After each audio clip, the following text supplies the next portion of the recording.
This is a great interview, by far one of the best ones I've seen. And if you're looking through my page, I've been covering this for quite some time. This particular interview is interesting due to the points that they point out. If you listen closely, you may walk away with a little bit more in-depth knowledge prior to watching this video. So let me know what you think. Like, comment, share. Until next video, remain safe and may God bless us all. Surprise me if all of these beautiful kids that we lost had stalkers, okay? They were all like rock stars on Instagram and all the social media. I don't think that that's what it was, though. I will be honest with you. I think it's closer than that. I think it's deeper than that. That is the mother of Xana Kernodle, one of the 4 Idaho college students brutally stabbed to death more than 3 weeks ago. She was speaking for the first time publicly with News Nation, saying that she believes her daughter and friends likely knew their killer well. News Nation has also learned Kaylee Goncalves' injuries were significantly more brutal than her friend Maddie. The 2 girls were found together in an upstairs room of that off-campus home, but not much else is known about the extent of their injuries, particularly the other 2 students who were killed in the floor below them. Joining me now to talk more about the investigation, Tracy Walder, a former CIA officer and FBI special agent, and Lauren Mathias, former news reporter and the host of the podcast Hidden, a true crime podcast. To you both, we appreciate your time this morning. There's a lot of new information coming out about the crime scene. Whether or not it's helpful or it further complicates the work for investigators is yet to be seen. But let's start with the new piece of information that Kaylee's injuries were significantly more brutal. Tracy, let me start with you. What does that tell you? Is that helpful information for investigators as they're trying to determine if she was perhaps the target? Thank you for having me, Marty. Yes, I think that that's incredibly important information.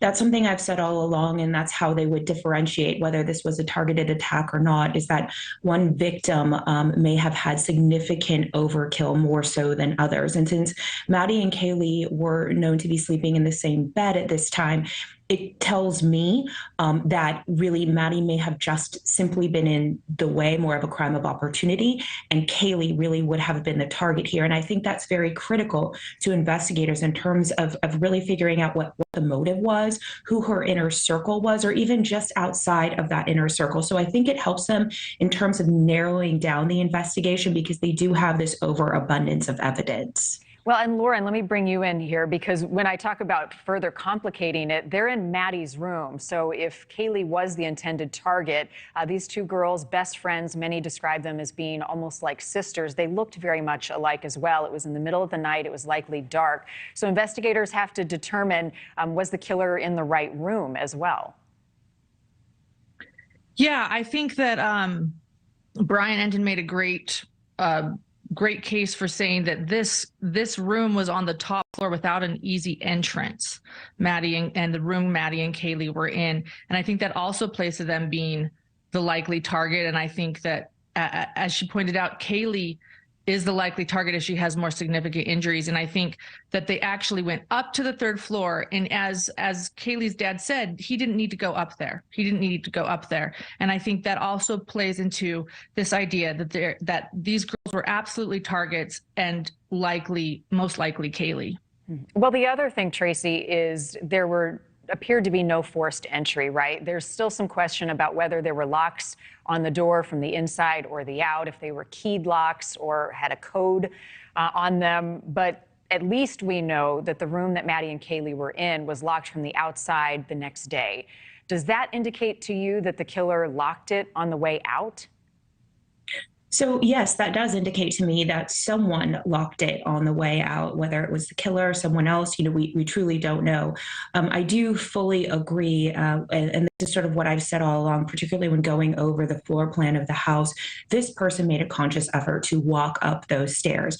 And it's hard to know, again, we're dealing with college students, right? And it's hard to know, yes, they had individual keypads, and yes, they had locks on their doors, but we don't know for sure if they actually locked those doors. I've been in college college before I teach college students. And this is something that unfortunately we do. And so there were no signs of forced entry. I think it's been widely reported that back slider on the second floor was consistently left open. And so that may have been an entry or an egress point. But does it tell you, and Lauren, you can answer this, that the killer may have been familiar with the home when investigators are trying to determine if it was targeted? I think so, and I'm having a hard time hearing you, Marnie. I am so sorry. Something happened to my audio. But yes, I absolutely think that this victim could have known the home, or sorry, this perpetrator, this killer could have known the home, could have known the victims, could have been familiar with the home, been to the home before, which is also going to make it very complicated for investigators as they collect DNA. I do think that this was likely a targeted attack. I with everyone who believes in that, and I think that the fact that this was allegedly a party house and allegedly a house where many people came, I think they knew this house. I think they knew the victims, and I think that is a big possibility. Yeah. Well, and Tracy, you pointed out in another interview that you believe that this was a rage killing, that they wanted to do more than just kill them. Explain what you mean by that. What I meant was when Kaylee's father was discussing that her wounds were far more significant than some of the others.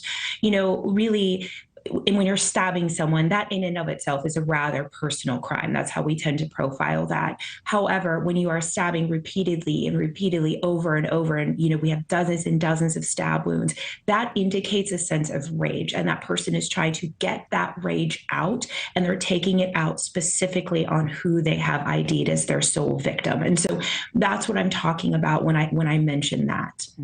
Lauren, in our special last night, and I encourage people to go to newsnationnow.com if you missed some of our reporting on that, it's all online. But we talked a lot about the internet sleuths who have now become interested in this case, people who have come from out of town to investigate themselves.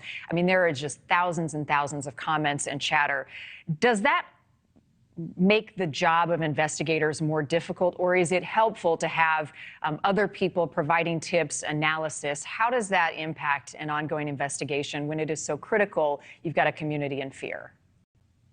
I think that's a question many people are asking, and I think there are pros and cons to this. Being a true crime sleuth myself, I see the benefits as it's not going to let the case go cold. I think that the parents are appreciating it. The press releases come out from police, and they're simply stating, we have this many pieces of evidence, and we've done this many interviews, and then they don't tell you much else. They say, don't listen to the true crime sleuths. I'm sure they are annoying to the police. I give them that. But then they say there are no suspects, and they don't release anything. And so true crime sleuths, that sort of gives us more to go on. Well, we want to make sure this doesn't go cold. And I think that's the benefit of having many true crime sleuths out there. I think the cons are that they're accusing innocent people, that it's making investigators have to go down rabbit holes they don't want to go down to say, hey, this person isn't a suspect, or, those are the cons. But I would say overall, for this case, let's not let this case go cold. And I think that we're helping with that.